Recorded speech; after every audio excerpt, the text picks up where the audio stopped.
ఎన్నికల్లో ప్రస్తుతం అందరి దృష్టిని ఎక్కువగా ఆకర్షిస్తున్న పార్లమెంటు స్థానం హైదరాబాద్. అయితే ఇక్కడ పోటీ ఈసారి రసవత్రంగా మారుతోంది. సిట్టింగ్ ఎంపీ ఓవైసీకి గట్టిగా ఢీకొట్టేందుకు బీజేపీ అభ్యర్థి మాధవీలత సిద్ధమవుతూ ఉన్నారు. ఇదే సమయంలో హైదరాబాద్ జిల్లాలో 5 లక్షల వరకు దొంగ ఓట్ల తొలగింపు సంచలనంగా మారింది. ఈ చర్య ఏ పార్టీకి నష్టమన్న చర్చ రాజకీయ వర్గాల్లో జోరుగా సాగుతోంది.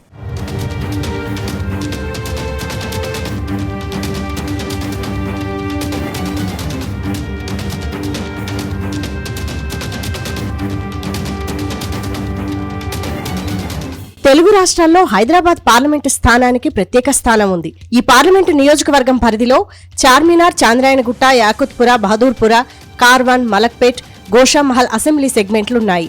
ఈ 7 అసెంబ్లీ నియోజకవర్గాల్లో 6 మజ్లిస్ పార్టీ గత కొన్ని దశాబ్దాలుగా తన జెండా ఎగరేస్తూ వస్తోంది. అది పార్లమెంటు ఎలక్షన్స్ లో ఆ పార్టీకి కలిసొచ్చే అంశం.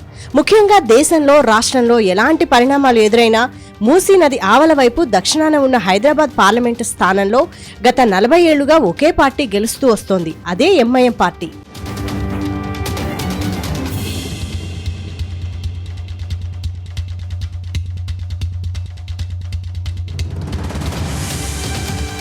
ఒక రకంగా ఆ పార్టీకి హైదరాబాద్ పార్లమెంటు స్థానం కంచుకోట అని చెప్పొచ్చు. ఈ స్థానం నుంచి 1984లో తొలిసారి సుల్తాన్ సలావుద్దీన్ ఓవైసీ ఎంపీగా గెలిచి లోక్సభలో అడుగుపెట్టారు. అప్పటి నుంచి వరుసగా 1989, 1991, 1996, 1998, 1999 హైదరాబాద్ లోక్సభ ఎన్నికల్లో గెలిచి డబుల్ హ్యాట్రిక్ సాధించారు దివంగత సుల్తాన్ సలావుద్దీన్ ఓవైసీ. ఆ తర్వాత ఆయన పెద్ద కుమారుడు అసదుద్దీన్ ఓవైసీ 2004, 2009, 2014, 2019లో వరుసగా 4 సార్లు హైదరాబాద్ పార్లమెంటు స్థానం నుంచి గెలుస్తూ వస్తున్నారు. కానీ 2024 లోక్సభ ఎన్నికల్లో మాత్రం అసదుద్దీన్ ఓవైసీ గెలుపు అంత ఈజీ కాదని పలు సర్వేలు ఘోషిస్తున్నాయి. అందుకే లోపాయకారిగా ఎంఐఎం పార్టీకి కాంగ్రెస్, బీఆర్ఎస్ పార్టీలు అక్కడ డమ్మీ అభ్యర్థులను నిలబెడుతూ సహకరిస్తూ వస్తున్నాయని బీజేపీ నేతలు ఆరోపిస్తున్నారు. 2009 పార్లమెంట్ డీలిమిటేషన్ ముందు వరకు హైదరాబాద్ పార్లమెంట్ పరిధిలో చేవెళ్ల, తాండూరు, పరిగి వంటి గ్రామీణ నియోజకవర్గాలుండేవి. కానీ 2009 నుంచి పూర్తిగా ముస్లిం ప్రాబల్య ప్రాంతాలతో హైదరాబాద్ పార్లమెంటు సీటును రీడిజైన్ చేశారా అన్న వాదనలు తెరపైకి వచ్చాయి.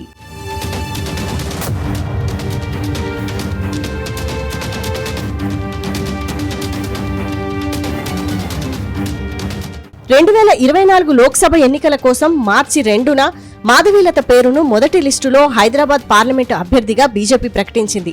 అప్పటి నుంచి ఈమె పేరు talk of the Telangana politics గా మారింది. ఈమె పేరు ఇప్పుడు దేశవ్యాప్తంగా మారుమ్రోగిపోతోంది. 2019 ఎన్నికల్లో రాహుల్ గాంధీపై పోటీ చేసిన స్మృతి ఇరానీని గుర్తుకు తెస్తున్నారు. మాధవీలత నేషనల్ మీడియాలో రెగ్యులర్ గా టీవీ షోలలో కనిపిస్తూ దేశవ్యాప్తంగా మరింత పాపులారిటీ సొంతం చేసుకున్నారు. ఇక పాతబస్తీ వంటి సున్నిత ప్రాంతం నుంచి పోటీ చేస్తున్న మాధవీలతకు కొంత థ్రెట్ ఉందని ఇంటెలిజెన్స్ వర్గాలు హెచ్చరించడంతో కేంద్రం ఆమెకు వై కేటగిరీ భద్రతను కేటాయించింది. హైదరాబాద్ పార్లమెంటు స్థానం నుంచి 10 సార్లు గెలిచిన ఎంఐఎం పార్టీ అక్కడ ప్రజలకు ఏం చేయలేదన్న ప్రచారంతో మాధవీలత రంగంలోకి దిగారు. ముఖ్యంగా డెవలప్మెంట్ బేస్డ్ పాలిటిక్స్ తోనే ఆమె ఎన్నికల బరిలో దిగుతున్నారు. మరోవైపు ఎంఐఎం పార్టీ నేతలు ఆమెపై వ్యక్తిగత దూషణలు మొదలుపెట్టారు.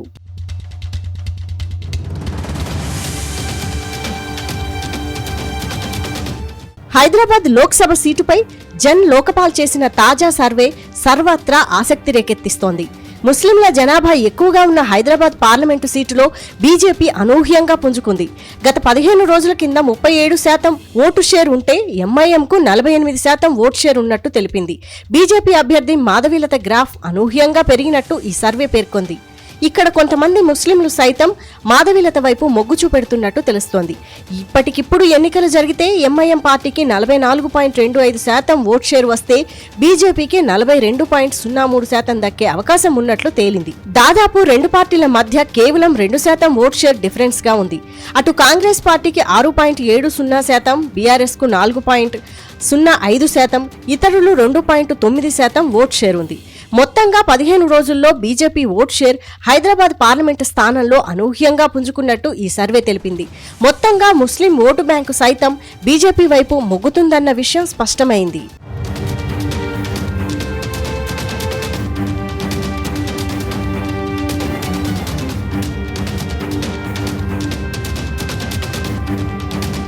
అటు హైదరాబాద్ జిల్లాలో 2 పార్లమెంటు స్థానాల్లోని 15 అసెంబ్లీ నియోజకవర్గాల్లో 5 లక్షల బోగస్ ఓట్లు తొలగించారు. ఇలా తొలగించిన ఓట్లు మైనారిటీలవే కావటంతో కూడా ఏ పార్టీకి లాభం చేకూరుతుందనే చర్చ రాజకీయ వర్గాల్లో జోరుగా సాగుతోంది.